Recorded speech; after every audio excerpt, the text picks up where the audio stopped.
इस वक्त की बड़ी खबर के साथ बुलेटिन की शुरुआत में करने जा रही हूं। पश्चिम बंगाल के कोलकाता से आ रही है, जहां नौकरी गंवाने वाले शिक्षक सड़क पर उतरे हुए हैं, प्रदर्शन कर रहे हैं। तस्वीरें आपके सामने हैं। ममता सरकार के खिलाफ एसएससी शिक्षक सड़कों पर उतरे हैं। तो ममता सरकार को लेकर इन शिक्षकों में नाराजगी है। हालांकि आप जानते हैं, पिछले दिनों ममता बनर्जी, मुख्यमंत्री पश्चिम बंगाल की, खुद इन शिक्षकों से उन्होंने मुलाकात की थी। इन्हें यह भरोसा दिया था कि सरकार इनके साथ खड़ी हुई है और साथ ही साथ सरकार जो है वो इस पूरे मामले को एक बार फिर सुप्रीम कोर्ट में रिव्यू पिटीशन के जरिए, समीक्षा याचिका के जरिए उठाने की तैयारी में है और तब तक सब अपनी नौकरी पर बने रहें, ये भी राज्य सरकार की तरफ से कहा गया है। लेकिन इस सब के बीच आप देख रहे हैं नाराजगी इन शिक्षकों की जो सड़कों पर उतरे हुए हैं। हम सीधे आपको लेकर चलेंगे, हमारे साथ हमारे सहयोगी रूमा पॉल इस वक्त मौजूद है। जरा जानते हैं रूमा से, नाराजगी बढ़ती हुई शिक्षकों की नजर आ रही है और अब निशाने पर ममता सरकार आ गई है इन शिक्षकों की। रूमा, देखिए, कुछ दिनों से ये जो लगभग 26,000 जो शिक्षक है, गैर शिक्षक है, वो सड़क पर हैं। उनका कहना है वो नौकरी गंवा चुके हैं और सुप्रीम कोर्ट के जब सुप्रीम कोर्ट ने कह दिया है कि ये भर्ती प्रक्रिया बिल्कुल दोषपूर्ण और भ्रष्ट है, इसके बाद से ये शिक्षक रस्ते पर है। मैं आपको बता दूं, आज ये एसएससी जैसे अभियान चला रहे हैं, एसएससी जो भवन है सॉल्ट लेक में अभियान चला रहे हैं और कुछ शिक्षक बिल्कुल वहां पर सड़क पर है और भूख हड़ताल शुरू कर दी है। यहाँ तक कि उनका कहना है, मैं आपको बता दूं कि 2 दिन पहले, सिर्फ परसों ही, जिस तरह से इन लोग कस्बा एरिया में गए थे, डीआई ऑफिस में गए थे, वहां पर ये शिक्षक और पुलिस के बीच हिंसक झड़प हो गई थी और पुलिस ने उन पर लाठियां भांजी, लाठी चार्ज किया। उसके बाद यहाँ तक कि ऐसे भी हमने देखा कि वहां पर लात मारा गया, बिल्कुल धक्का दिया गया इन शिक्षकों को। शिक्षकों को कहना था कि वो जब सिर्फ डीआई ऑफिस में आए हैं, वो अपना हक मांग रहे हैं क्योंकि वो वॉलंटियर सर्विस नहीं देना चाहते हैं। ममता सरकार ने बार बार उन्हें कहा है, प्रतिश्रुति दी है, उनको प्रॉमिस किया है, उनको वादा किया है, लेकिन इस वादे से बिल्कुल ये जो शिक्षक हैं बिल्कुल नहीं मान रहे हैं क्योंकि ये सरकार ही है, क्योंकि एसएससी है जिसके चलते उन्होंने बार बार ऐसा ही कहा था कि योग्य और अयोग्य जो शिक्षक है उनको अलग किया जाए। कैसे सरकार ने या फिर एसएससी ने योग्य और अयोग्य शिक्षकों को अलग नहीं किया है, जिससे लगभग 26,000 शिक्षक रस्ते पर हैं, भूख हड़ताल पर हैं, अभी अभियान चला रहे हैं। तो बिल्कुल रात से वो लोग एसएससी भवन सामने ही बिल्कुल पड़े हुए हैं और पुलिस और हिंसक झड़प के बाद ही ये और भी रस्ते पे आ गए हैं कि सरकार क्या करेगी। क्या सरकार योग्य और अयोग्य शिक्षकों को अलग कर पाएगी? क्या ये जो नौकरी चली गई है इनको ये नौकरी पा पाएंगे? इसीलिए ये अब सड़क पर है और भूख हड़ताल पर है। बिल्कुल, आपका शुक्रिया फिलहाल रूमा इस तमाम जानकारी के लिए। देखिए, भविष्य जो है वो अंधकार में इन शिक्षकों को अपना नजर आ रहा है और नाराजगी सरकार से इसी बात को लेकर है कि सब जिनकी गलत तरीके से नियुक्तियां हुई उनमें और जिनकी सही तरीके से नियुक्ति हुई उनमें सरकार फर्क क्यों नहीं कर पाए। वो लोग क्या नोटिस करेगा हम लोग सुनेंगे, उसके बाद हमारा पास जाएगा तो हम लोग उठ जाएंगे, वरना यहाँ पे बैठ जाएंगे। मेरा नाम बापुन जाना है।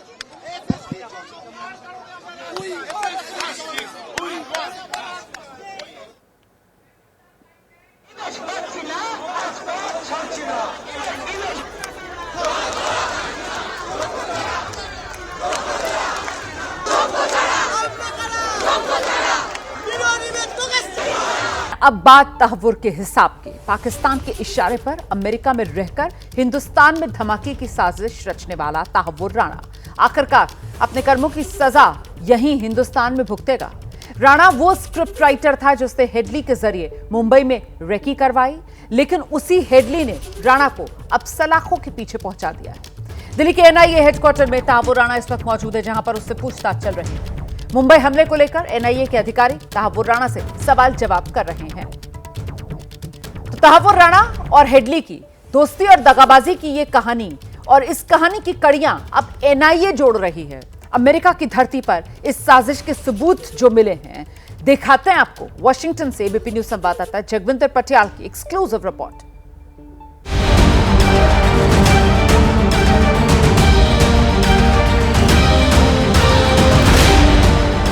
पहली तस्वीर साजिश रचने वाला, दूसरी तस्वीर अमेरिका की गिरफ्त, तीसरी तस्वीर हिंदुस्तान की गिरफ्त। 16 साल 4 महीने 13 दिन हिंदुस्तान को तहव्वुर राणा का हिसाब करने में इतना वक्त लग गया, लेकिन इंसाफ की घड़ी रुकी नहीं। आखिरकार 7 समंदर पार से तहव्वुर राणा को लाने का मिशन पूरा हुआ। कल देर रात पालम एयरपोर्ट पर एनआईए की गिरफ्त में तहव्वुर राणा की ये तस्वीर है। दाढ़ी सफेद हो चुकी है, उम्र हावी है और गुनाह भी। अब देश का कानून इस तहव्वुर राणा की सजा तय करेगा। कल रात राणा को 18 दिन के एनआईए रिमांड पर भेज दिया गया। 26 से 11 मुंबई हमले का मोस्ट वांटेड आतंकी है तहव्वुर राणा। आपकी स्क्रीन पर मौजूद 16 साल बाद की ये पहली तस्वीर है। इसे ऑर्डर पाकिस्तान से मिला, साजिश अमेरिका में रची, गुनाह मुंबई में हुआ और इंसाफ के लिए दिल्ली लाया गया था। जिस वक्त हिंदुस्तान की कोशिशों को अमली जामा पहनाया जा रहा था, उसी वक्त अमेरिका की सरजमी पर एबीपी न्यूज संवाददाता जगविंदर पटियाल राणा की साजिश की कड़ियां जोड़ने पहुंचे, क्योंकि ये केस सिर्फ चंद गुनहगारों का नहीं बल्कि आतंकी मुल्क पाकिस्तान का है, जिसने हिंदुस्तान के खिलाफ साजिश रची और उसका स्क्रिप्ट राइटर था तहव्वुर राणा। तहव्वुर राणा से अब ये जानकारी मिल सकती है कि मुंबई हमले में पाकिस्तान की खुफिया एजेंसी आईएसआई ने कैसे मदद की, कैसे पाकिस्तान में मुंबई हमले का ब्लूप्रिंट तैयार किया गया।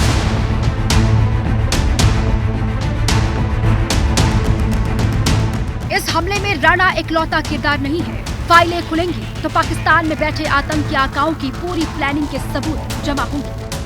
सबसे पहले नंबर पर है मुंबई हमले का मास्टरमाइंड हाफिज सईद, जिसने पूरी योजना बनाई थी। हाफिज सईद ने 3 लोगों को अलग अलग काम बांटे। हेडली को हमले के लिए मुंबई में रैकी का काम सौंपा गया।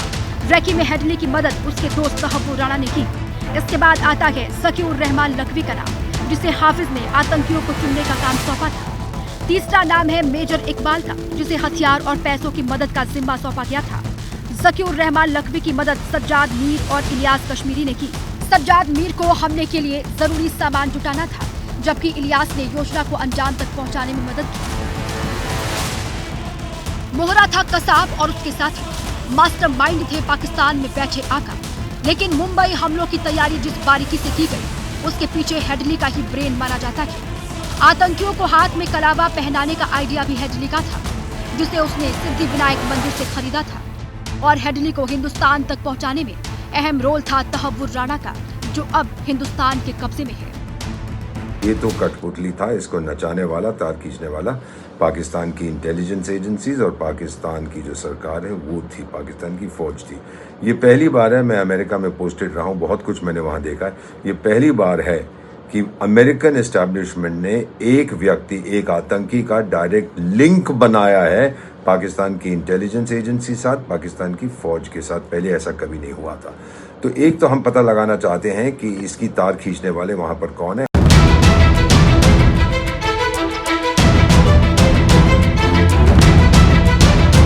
पाकिस्तान का ये गुनाह पूरी मानवता पर हमला था। 18 देशों के लोग इस हमले में मारे गए थे। अमेरिका भी उनमें से एक था। 26/11 मुंबई हमले में 6 अमेरिकी नागरिक भी मारे गए थे। तहव्वुर राणा इन अमेरिकी नागरिकों की हत्या का भी दोषी है। यही नहीं, राणा को डेनमार्क में हमला करने की साजिश का भी दोषी पाया गया है और इसके लिए अमेरिका की अदालत में उसे 14 साल की सजा सुनाई जा चुकी है। 6 अमेरिकी निर्दोष नागरिकों को भी अपनी जान गंवानी पड़ी, तो पाकिस्तान को भी इसका हिसाब तो देना पड़ेगा। राणा को भारत ना जाना पड़े, इसके लिए कंगाली पर रोने वाले पाकिस्तान ने करोड़ों रुपए पानी की तरह बहाए। हमने जो प्रमाण यूएस कोर्ट्स में पेश किए, उनको यूएस कोर्ट्स ने एक्सेप्ट किया। एक्सेप्ट करने के बाद में हर तरह की हर्डल होने के बावजूद भी आईएसआई ने, कहते हैं, मिलियंस ऑफ डॉलर्स खर्च कर दिए ताकि इसको किसी तरह से हिंदुस्तान ना भेजा जाए। वो सबको मात करके हम उसको फाइनली भारत में ला रहे हैं। पाकिस्तान ने पैसे बहाए क्योंकि वो जानता था कि अगर तहव्वुर राणा भारत के कब्जे में आया तो पड़ोसी मुल्क की आतंकी चालों का पर्दाफाश हो जाएगा। तहव्वुर राणा का अमेरिका से उड़ा विमान जब भारत की तरफ बढ़ रहा था, उसी वक्त पाकिस्तान के विदेश मंत्रालय की प्रतिक्रिया सामने आने लगी, जब वो तहव्वुर राणा के पाकिस्तानी कनेक्शन को ही खारिज करने में लगा था। On the Tahawwur Rana issue, we have conveyed our position regarding his Canadian nationality. And as far as our record indicates, he did not even apply for renewal of his Pakistani origin documents for the last 2 decades. I reiterate position, we will give further updates in due course. Pakistan तो बहुत बुखला गया है, उसके foreign affairs minister अभी सही कह रहे हैं, हमको उससे कोई लेना देना नहीं है, वो तो कैनेडियन सिटीज़न है और 20 साल से उसके किसी कोई डॉक्यूमेंट्स को हमने रिन्यू नहीं किया। ऐसे में साफ तौर पर नज़र आता है कि पाकिस्तान को नज़र आ रहा है कि बुरी तरह से फंस जाएगा और उस एक्सपोजर से पाकिस्तान दोबारा FATF में जा सकता है, IMF से उसको जो लोन मिल रहा है और वर्ल्ड बैंक से लोन मिल रहा है उसमें रुकावट आ सकती है, और अमेरिका की तरफ से बहुत बड़ी सैंक्शन लग सकती है, क्योंकि 6 अमेरिकन नागरिक भी मारे गए थे। पाकिस्तान से तहव्वुर का नाता कागजों का मोहताज नहीं है। राणा पाकिस्तानी सेना में 10 साल डॉक्टर रहा था, लेकिन कनाडा की उसने नागरिकता ली। NIA सबसे पहले यही जानना चाहेगी कि क्या कनाडा जाकर बसना और ISI और लश्कर जैसे आतंकी संगठन के लिए काम करना पाकिस्तान सरकार की एक सोची समझी साजिश थी। साजिश ये कि तहव्वुर को एक स्लीपिंग एजेंट की तरह इस्तेमाल किया जाए। ऐसा करने से तहव्वुर और हेडली दोनों ही भारत की जांच एजेंसियों के रडार से बाहर रह सकते थे, लेकिन पहले अमेरिका जांच एजेंसी और फिर NIA ने पाकिस्तान की मुंबई हमले को अंजाम देने की साजिश बेनकाब कर दी। दरअसल तहव्वुर राणा के गुनाहों का एक बड़ा चैप्टर अमेरिका से जुड़ा है। पाकिस्तानी मूल के तहव्वुर राणा ने कनाडा की नागरिकता तो ली, लेकिन उसकी आतंकी साजिशों का सेंटर अमेरिका रहा। राणा अमेरिका में एक इमिग्रेशन कंसल्टेंसी फर्म चला रहा था और इसी कंसल्टेंसी फर्म की आड़ में आतंक की दुकान खोल रखी थी। मुंबई पर हमले की प्लानिंग के लिए शिकागो को बेस बनाया था। शिकागो में उसका घर पॉश इलाके में था। शिकागो में ही उसने मीट और बेकरी की दुकान भी खोली थी। तहव्वुर राणा की पाकिस्तानी खुफिया एजेंसी ISI और आतंकी डेविड कोलमैन हेडली के बीच अहम कड़ी था। साल 1997 में तहव्वुर राणा कनाडा शिफ्ट हो गया और उसे कनाडा की नागरिकता भी मिल गई। तहव्वुर ने कनाडा में इमिग्रेशन सर्विसेज और ट्रैवल एजेंसी का काम शुरू किया। बाद में तहव्वुर ने अमेरिका में भी फर्स्ट वर्ल्ड इमिग्रेशन सर्विसेज नाम से इमिग्रेशन कंसल्टेंसी फर्म खोल ली।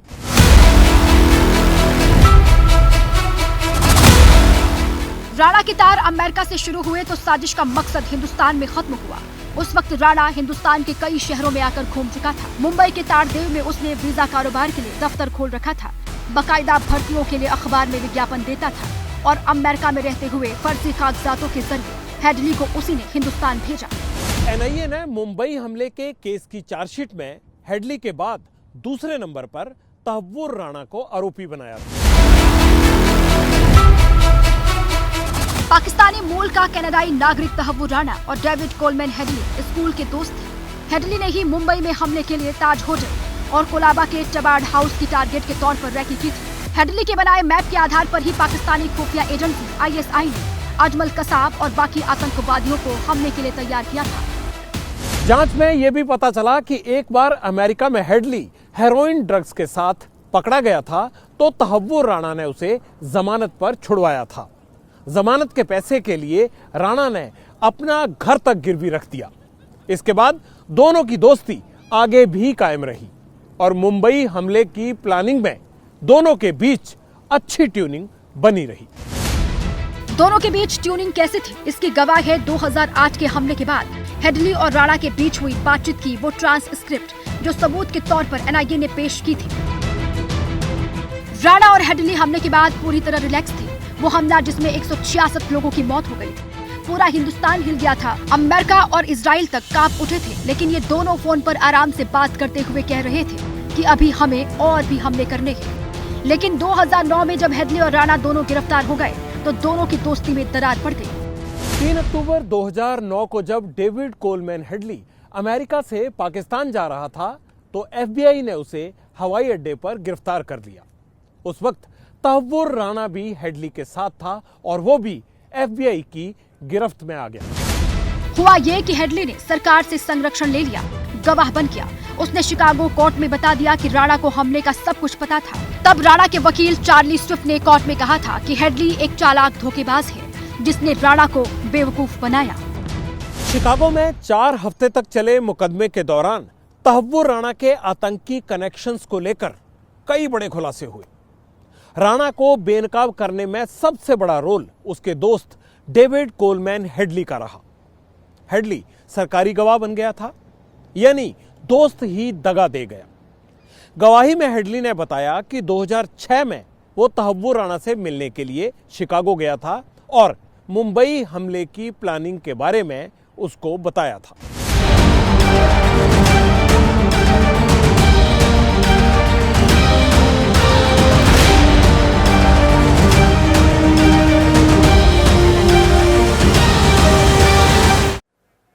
तो अब इस वक्त की बड़ी खबर यही है कि तहव्वुर राणा से एनआईए पूछताछ कर रही है। 12 अधिकारी हैं एनआईए के जो तहव्वुर राणा से पूछताछ कर रहे हैं।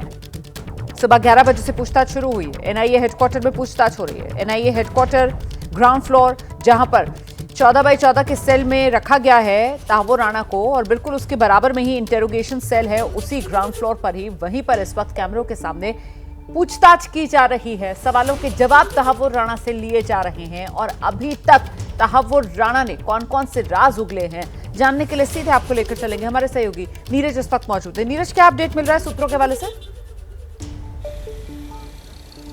बिल्कुल रोमाना, अब 2 घंटे से ज़्यादा का वक्त हो चुका है तहव्वुर हुसैन राणा से पूछताछ के लिए। जो जानकारी मिल रही है कि लगभग 11 बजे के आसपास पूछताछ शुरू हो गई थी, तो अब हो सकता है कि ब्रेक का टाइम भी दे सकते हैं, लेकिन पूछताछ जारी है। और जैसा हम लोग पहले भी लगातार बात करते हैं कि सवालों के लिस्ट वही है कि उससे पूछताछ की जा रही है। सबसे पहले तो यही कि कैसे वो कनाडा पहुंच गया था, कैसे वो फिर उसने अपना शुरुआत किया, उसने अपना बिजनेस शुरू किया, और कैसे फिर उसने जो है इन ऑपरेशन के लिए, यानी कि मुंबई के 26/11 हमले के लिए उसने लॉजिस्टिक सपोर्ट देना कैसे शुरुआत की थी। तो ये शुरुआती सवाल हैं जो कि तहव्वुर हुसैन राणा से और जो एनआईए के अधिकारी हैं वो है जॉइंट इंटरोगेशन टीम है जिसमें ये पूछताछ की जा रही है तहव्वुर हुसैन राणा से। तो हम लोग मान सकते हैं कि शाम के वक्त तक कुछ ऐसा साफ हो सकता है कि किन किन सवालों के जवाब उसने दिए होंगे, किस किस को उसने टालने की कोशिश की होगी, किस में वो चुप रहा होगा और किस में जो है उसने एनआईए के अधिकारियों को बरगलाने की कोशिश की होगी। लेकिन आपको बता दूं कि जो इस तरह की एनआईए की टीम होती है, जो इंटरोगेशन की टीम होती है, बहुत साइकोलॉजिकल भी वो माइंड्स जो हैं पढ़ सकते हैं कि अगर क्या आरोपी जो है केस से जुड़े हुए जो सबूत हैं या फिर जो एविडेंसेस हैं, फैक्ट्स हैं, उनसे क्या भटकाने की कोशिश कर रहा है, तो वो सब कर सकते हैं। तो उनसे क्रॉस क्वेश्चनिंग होगी।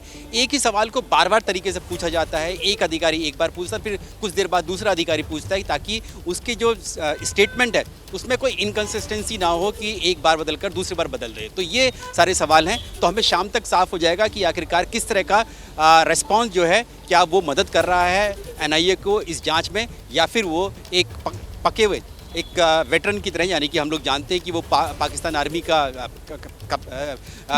ऑफिसर रह चुका है, मेडिकल ऑफिसर रह चुका है, तो क्या बरगलाने की कोशिश कर रहा है, ये हमें शाम तक साफ हो जाएगा। रोमाना, बड़ी खबर मैं आपको बताती हूँ, बिहार की राजनीति से जुड़ी हुई है, जहां सीएम पद की उम्मीदवारी पर महागठबंधन में कांग्रेस नेता सचिन पायलट ने बड़ा बयान दिया है।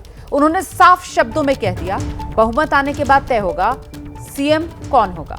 उन्होंने ऐलान किया कांग्रेस आरजेडी के साथ मिलकर विधानसभा चुनाव लड़ेगी। तो महागठबंधन का सीएम उम्मीदवार कौन, इस पर सचिन की तरफ से साफ कर दिया गया है। सचिन पायलट कह रहे हैं कि नतीजों के बाद, बहुमत आने के बाद तय होगा सीएम कौन होगा। जब अधिसूचना जारी होगी, हमारा गठबंधन है और हम लोग मजबूती से चुनाव लड़ेंगे। चुनाव की घोषणा के बाद चुनाव लड़ा जाएगा, बहुमत आने के बाद निर्णय हो जाएगा कौन किस पद पर बैठेगा। वहीं बिहार में महागठबंधन में सीएम उम्मीदवार को लेकर चल रही बयानबाजी के बीच जेडीयू ने कांग्रेस और आरजेडी पर बड़ा हमला बोल दिया है। जेडीयू आरोप लगा रही है आरजेडी कांग्रेस को समेटने के चक्कर में है। महागठबंधन के अंदर नूरा कुश्ती चरम पर है। एक तरफ राजद के लोग बेचैन हैं, तेजस्वी यादव जी खुद से ही खुद को सीएम फेस बताने में लगे हुए हैं, और दूसरी तरफ कांग्रेस पार्टी के लोग हैं जिनका अपना राजनीतिक अस्तित्व इस बिहार के अंदर नहीं है, उसके बावजूद तेजस्वी यादव जी को मानने को तैयार नहीं है। चाहे प्रदेश अध्यक्ष का बयान हो, प्रभारी, या अब सचिन पायलट जी बिहार आते हैं और कहते हैं कि बहुमत आएगा तो सोचेंगे, बताएंगे। असल में कांग्रेस पार्टी दिल्ली विधानसभा चुनाव की तर्ज पर इस बार राजद को समेटने में लगी हुई है। अब बड़ा हास्यास्पद है, महागठबंधन के अंदर तेजस्वी यादव जी को सीएम का चेहरा तक घोषित नहीं किया जा रहा है। बिहार के लोग इन पर क्या भरोसा करेंगे? तो करीब 17 साल के बाद मुंबई हमले का ये दोषी आतंकी तहव्वुर राणा भारत ले आया गया। दिल्ली के एनआईए दफ्तर में तहव्वुर राणा से पूछताछ चल रही है। अभी तक जो जानकारी मिल रही है उसके मुताबिक आतंकी तहव्वुर राणा से मुंबई हमले से जुड़े सवाल अब किए जा रहे हैं, लेकिन इस सब के बीच तहव्वुर राणा को भारत वापस लाने को लेकर सियासत भी शुरू हो गई है। दरअसल पक्ष और विपक्ष आतंकी राणा के प्रत्यर्पण को लेकर क्रेडिट लेने का होड़ उनमें मच गई है। बीजेपी एक तरफ जहां कांग्रेस पर राणा को भारत लाने की कोशिश न करने का आरोप लगा रही है, वहीं विपक्षी दल कह रहे हैं कि बीजेपी इसे सियासी रंग देने की कोशिश में लगी हुई है। विपक्षियों की तरफ से बीजेपी को निशाने पर लिया जा रहा है, कटघरे में खड़ा किया जा रहा है, ये कहते हुए कि बीजेपी ने तहव्वुर राणा के प्रत्यर्पण को चुनावी राजनीति तक सीमित कर दिया है। चुनावी राजनीति में फायदा लेने के लिए ये पूरा का पूरा तहव्वुर राणा वाला खेल जो बीजेपी खेल रही है, ये कहकर विपक्ष बीजेपी पर निशाना साध रहा है।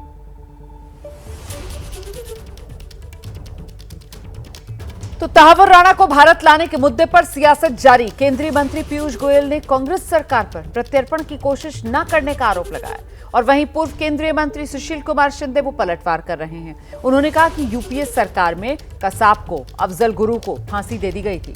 तहव्वुर राणा के मामले में क्या होता है ये देखना होगा। कांग्रेस सरकार के समय हम जिस होटल में खड़े हैं, यहीं पर आतंकवादियों ने हमला किया था। ये होटल पे लोगों की जान गई थी, लेकिन कांग्रेस की सरकार ने कुछ किया नहीं आरोपियों के ऊपर सख्त सजा दिलाने के लिए, बल्कि जो पकड़ा गया था कसब, उसको भी बिरयानी खिलाते थे। ये मोदी जी का दृढ़ संकल्प था कि जिन लोगों ने हमारी देश पर आंख उठाई उनको सख्त से सख्त सजा मिले, और आज हर भारतवासी को गर्व है मोदी जी पर।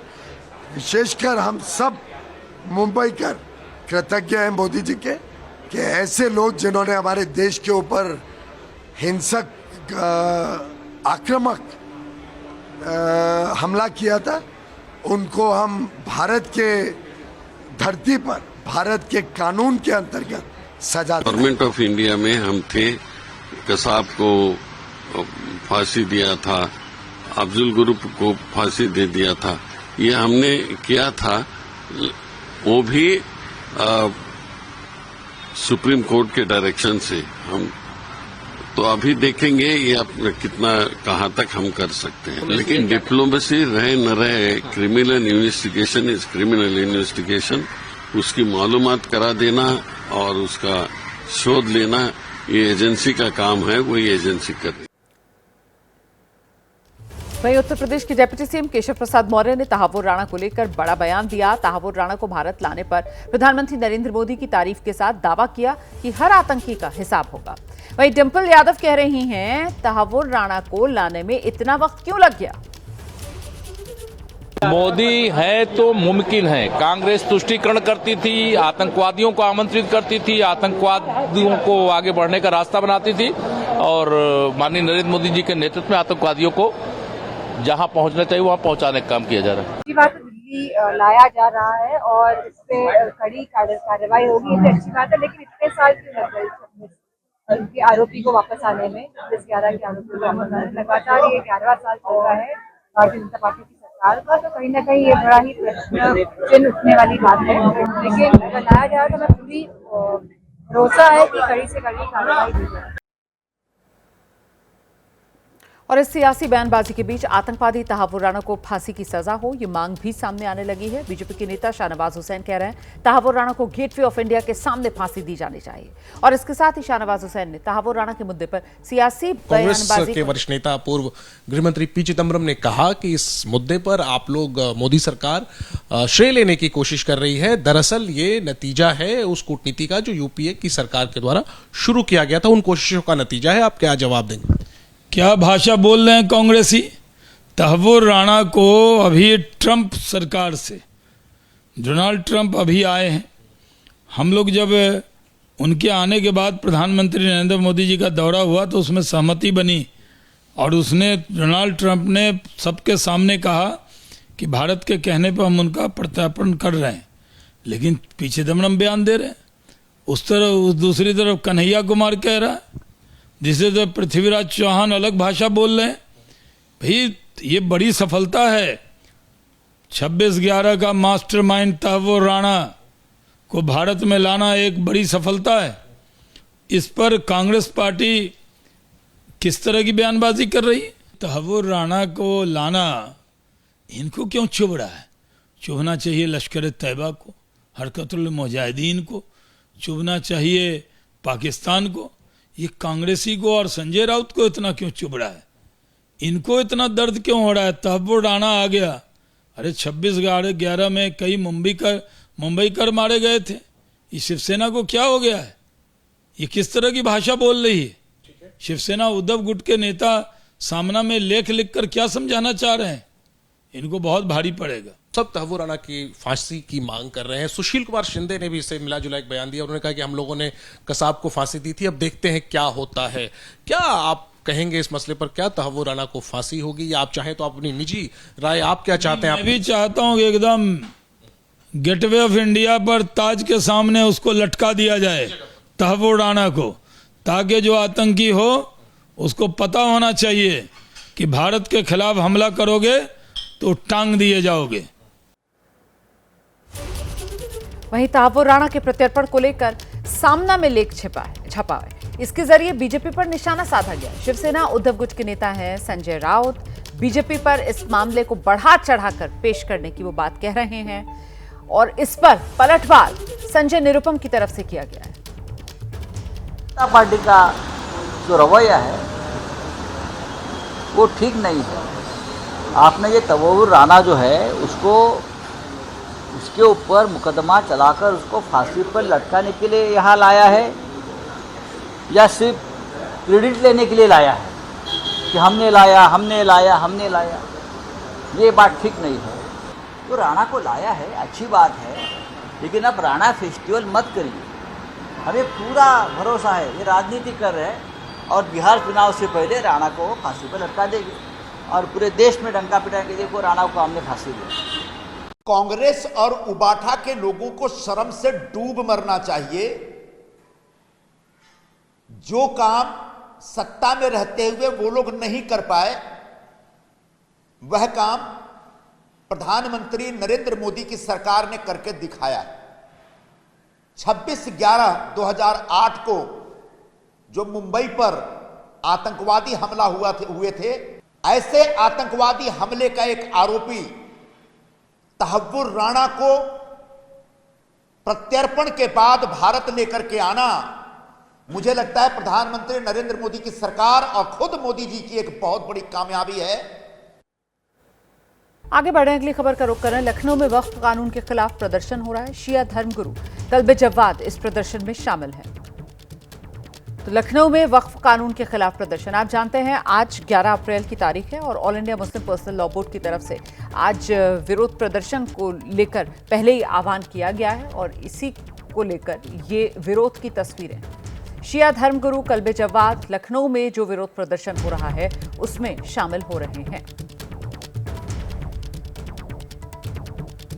ये तस्वीरें आपके सामने हैं। सड़क पर उतरे हुए हैं शिया धर्मगुरु कल्बे जव्वाद नजर आ रहे हैं इन तस्वीरों में। तो वक्फ संशोधन कानून और उसी के खिलाफ सड़क पर अब ये विरोध प्रदर्शन। मुस्लिम संगठनों की तरफ से ये बात कही जा रही है कि ये जो कानून सरकार लेकर आई है ये संविधान विरोधी है और मुस्लिम विरोधी है और इसी को लेकर मुस्लिम समाज की ये नाराजगी सड़कों पर उतरकर विरोध प्रदर्शन करते हुए लखनऊ की ये तस्वीरें आपके सामने। वहीं all India Muslim personal law board की तरफ से आज देश के कई शहरों में विरोध प्रदर्शन किया जाना है जिसमें देश के कई शहर शामिल हैं और ऐसे में फिलहाल लखनऊ में ये विरोध प्रदर्शन जिसमें शिया धर्मगुरु शिरकत कर रहे हैं। आगे बढ़ेंगे। दोनों सदनों में लंबी चर्चा के बाद वक्फ कानून तो पास हुआ, लेकिन इसे लेकर विरोध लगातार जारी है। All India Muslim personal law board की तरफ से विरोध प्रदर्शन का ऐलान किया गया है और इसका पहला चरण अब 7 जुलाई तक चलेगा। आज देश के अलग अलग हिस्सों में ये प्रदर्शन शुरू हो गया है। लखनऊ में जुमे की नमाज के बाद प्रदर्शन हुआ। भोपाल में वक्फ कानून के खिलाफ विरोध प्रदर्शन। श्रीनगर में पीडीपी ने विरोध प्रदर्शन किया।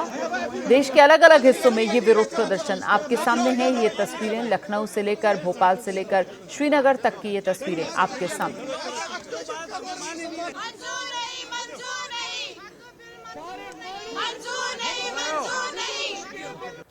संभल में जुमे की नमाज को लेकर अलर्ट। आरएएफ और पुलिस फोर्स को तैनात किया गया है। ये बड़ी खबर संभल से आ रही है जहां जुमे की नमाज को लेकर अलर्ट की बात सामने आई है। आरएएफ और पुलिस फोर्स की तैनाती की गई है। तस्वीरें भी हम आपको दिखा रहे हैं जहां शुक्रवार के दिन आज जुमे की नमाज और उसी को लेकर सुरक्षा मुस्तैद।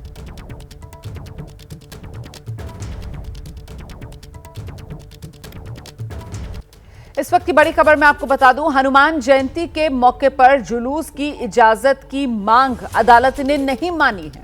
कलकत्ता हाईकोर्ट ने हनुमान जयंती के मौके पर जुलूस की इजाजत नहीं दी है। कलकत्ता हाईकोर्ट ने ट्रैफिक को आधार बनाकर हनुमान जयंती के मौके पर जुलूस की इजाजत रद्द की। हिंदू सेवा दल अदालत का दरवाजा खटखटाने पहुंचा था। हाईकोर्ट में हनुमान जयंती के मौके पर हिंदू सेवा दल ने जुलूस निकालने की इजाजत मांगी थी। हिंदू सेवा दल की मांग को अदालत ने खारिज कर दिया है। हालांकि इस फैसले के खिलाफ हिंदू सेवा दल ने चीफ जस्टिस से शिकायत की है। तो हिंदू सेवा दल की तरफ से हनुमान जयंती के मौके पर जुलूस की इजाजत मांगी गई थी, जिसे कोलकाता हाईकोर्ट ने खारिज कर दिया है। वहीं बिहार में चुनाव से पहले पोस्टर वॉर चल रही है। वक्फ विधेयक के बाद अब लॉ एंड ऑर्डर को लेकर आरजेडी और नीतीश एक दूसरे पर वार पलटवार कर रहे हैं। आरजेडी दफ्तर और पटना में और कई जगह भी पोस्टर्स लगाए गए हैं। पोस्टर में नीतीश की तस्वीर दिख रही है, जिसमें नीतीश कुमार पर गाने के जरिए तंज कसा गया। देखिए, चुनावी साल में राजद के तरफ से लगातार वक्फ विधेयक का विरोध किया जा रहा है। विधेयक के विरोध में पोस्टर फिर लगाए गए हैं। पटना में पोस्टर वॉर जारी है। इस वक्त हम राजद दफ्तर के आगे खड़े हैं। पोस्टर में नीतीश की तस्वीर है, सीएम की कुर्सी पर बैठे हुए हैं। नीचे कई सारी कीलें हैं। ऊपर लिखा हुआ है, अच्छा सिला दिया तूने मेरे प्यार का, इफ्तार कराकर लूट लिया वक्फ बोर्ड हमारा, ईद की नमाज में शामिल होकर भी धोखा दे दिया, शुक्रिया नीतीश जी। अब कब्रिस्तान और मस्जिद की ज़मीन को लेकर विवाद होगा तो जिम्मेदार आप होंगे। अपनी कुर्सी के चाहत में आपने मुसलमानों के भरोसे से खेल गए, उसके लिए धन्यवाद। आपके बारे में कहा जाता है कि नीतीश सबके हैं, तो इस पर तंज कसा गया है कि जो सबका होता है वो किसी का नहीं होता है। नीतीश की एक और तस्वीर है, एक मुस्लिम व्यक्ति के पीठ में खंजर भोंकते हुए नजर आ रहे हैं। ऊपर देखिए दिल की तस्वीर है, उसमें तीर आर पार हो गया है, दिल को टोपी पहनाया गया है। बता दें, ये जो तीर है जदयू का चुनावी चिन्ह है। तो पोस्टर के जरिए ये मैसेज दिया गया है कि नीतीश जो हैं मुस्लिम विरोधी हैं। पोस्टर के जरिए राजद अपने पारंपरिक जो वोटर हैं मुस्लिम, उनको ये मैसेज दे रही है कि आपके हितैषी हम ही हैं। और इस बीच पटना में आरजेडी विधायक और प्रदेश महासचिव रणविजय साहू पर मारपीट का आरोप लगा। आरजेडी विधायक के खिलाफ पीरबहोर थाने में शिकायत दर्ज हुई है। आरजेडी विधायक की मारपीट की सीसीटीवी तस्वीरें सामने हैं। मारपीट का आरोप सुरेश कुमार नाम के व्यक्ति ने लगाया। सुरेश का आरोप रणविजय साहू और उनके बड़े भाई दिग्विजय साहू ने गाली गलौज की, मारपीट की। सुरेश कुमार पेशे से व्यवसायी है। मारपीट की तस्वीरें भामाशाह की जयंती को लेकर हो रही बैठक के बाद की हैं, जिसमें हुए विवाद के बाद ये मारपीट हो गई।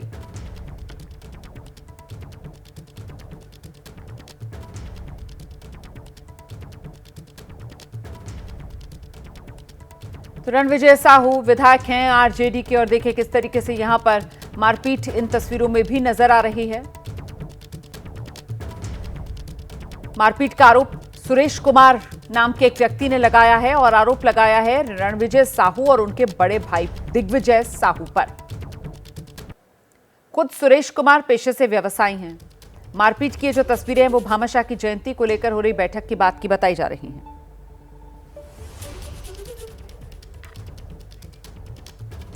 और दिल्ली के पश्चिम विहार इलाके में प्रॉपर्टी डीलर की गोली मारकर हत्या कर दी गई है। रिंग रोड पर बदमाशों ने घात लगाकर हमला कर दिया। हमलावरों ने प्रॉपर्टी डीलर की गाड़ी पर 8 से 10 राउंड बताए जा रहे फायरिंग की है। पुलिस के आला अधिकारियों ने मौके पर जाकर जांच की है। अब पुलिस सीसीटीवी फुटेज के जरिए बदमाशों की पहचान करने में जुटी है। तो जिम से लौट रहा था ये प्रॉपर्टी डीलर, अपनी गाड़ी से लौट रहा था और उसी वक्त ताबड़तोड़ फायरिंग इसकी गाड़ी पर की गई। 8 से 10 राउंड फायरिंग की बात सामने आ रही है। शुरुआती जो जांच पुलिस कर रही है उसमें पुलिस की तरफ से कहा जा रहा है कि टारगेटेड किलिंग का मामला हो सकता है। देखिए किस तरीके से वो गोलियों के निशान गाड़ी पर भी नजर आ रहे हैं। आरोपियों की तलाश में अब पुलिस जुटी हुई है। तफ्तीश की जा रही है कि आखिरकार हत्या की वजह क्या, कौन थे वो लोग जो ताबड़तोड़ गोलियां बरसाकर हत्या करके प्रॉपर्टी डीलर की फरार हो गए। दिल्ली के पश्चिम विहार में आज सुबह स्टेट बैंक नगर में रहने वाले कारोबारी राजकुमार दलाल जिम से जब वापस अपने घर जा रहे थे तभी बदमाशों ने उन पर हमला कर दिया, जिसमें उनकी मौत हो गई। और वारदात वाली जगह से एबीपी न्यूज संवाददाता शिवांक मिश्रा की रिपोर्ट देखिए। इस वक्त हम लोग देश की राजधानी दिल्ली के पश्चिम विहार में मौजूद हैं और पश्चिम विहार की ये आउटर रिंग रोड है। अब आउटर रिंग रोड पर जहां पर आपको यहाँ पर इतनी सारी गाड़ियां चलती हुई दिखाई दे रही हैं, हैवी रश दिखाई दे रहा है, वहीं पर ही सामने आपको ये पुलिस की वैन दिखाई देगी। इसी पुलिस की वैन, जहां पर ये पुलिस की वैन खड़ी है, यहीं पर ही तड़के सुबह 7:15 बजे राजकुमार दलाल नाम के एक प्रॉपर्टी डीलर अपनी गाड़ी से जा रहे थे जिम करके, वो वापस अपने घर की तरफ पहुंच रहे थे, जब अज्ञात बदमाशों ने, हमलावरों ने उनके ऊपर कई राउंड फायरिंग करी और हमला किया, जिसमें मौके पर उनकी मौत हो गई। अभी की अगर स्थिति आपको दिखाएं तो आप देख सकते हैं कि मौके पर ये जो जहां पर ये हमला हुआ था बदमाशों के द्वारा, वहां पर पुलिस की ये गाड़ी खड़ी है और उसके अलावा एफएसएल की टीम यहाँ पर आ चुकी है सबूतों को इकट्ठा करने। अब ऐसे में यही देखना होगा कि इस पूरे मामले में जब पुलिस की जांच होती है तो क्या निष्कर्ष निकलता है, क्योंकि अभी तक ये नहीं पता लग पाया है कि जिन बदमाशों ने प्रॉपर्टी डीलर के ऊपर हमला किया था, राजकुमार दलाल के ऊपर हमला किया है, वो कौन लोग हैं, क्या उनकी मंशा है। तो ऐसे में ये सभी सवालों के जवाब अब पुलिस की जांच पड़ताल में सामने आएंगे।